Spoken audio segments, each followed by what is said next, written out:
साम्बादिक सम्मेलन नावगाम ब्लॉक प्रशासन आउ वर्तमान थिबा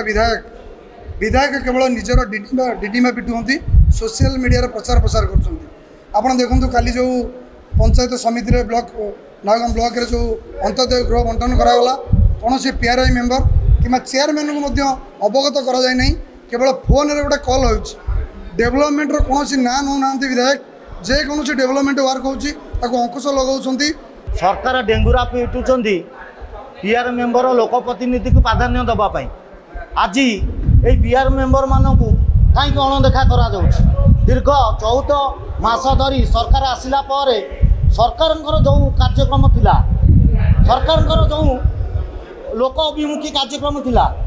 से कार्य पीआर मेंबर को खोजा जाऊ नहीं। आपण देखंतु यही किछि दिन तले आमर ब्लॉक रे हो कि पंचायत रे हो जो पिला माने कार्य करथिले तांको कार्य को करिबा परे तांको बिल की बंद करा गला। ये जो सांबादिक सम्मेलन करा जायछि स्थानीय विधायक अजथा हस्तक्षेप सब बेले ब्लॉक प्रशासन उपरे जो द्वारा कि कौन से डेवलपमेंट वर्क ब्लॉक रे पार ना तार विरुद्ध में आम आज आप माध्यम विधायक को जन दे से खोला मंच आसतु खोला मंच आम सागर आलोचना करूँ जमी नावगाँ ब्लॉक जमी डेवलपमेंट कम हम अजथा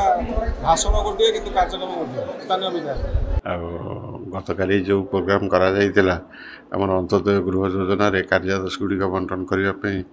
प्रोग्राम कर माननीय विधायक जोग देते एवं ए विषय आमर समस्त पीआरआई मेंबर माने अवगत थिले एवं समस्त को चिठी माध्यम जना जाइतिला। मु तो नूतन भाव में कार्य योगदान करछि तेणु ब्लॉक रो कौन कौन डेवलपमेंट काम पड़ी रही समीक्षा करी तुरंत करने पदक्षेप नेबी।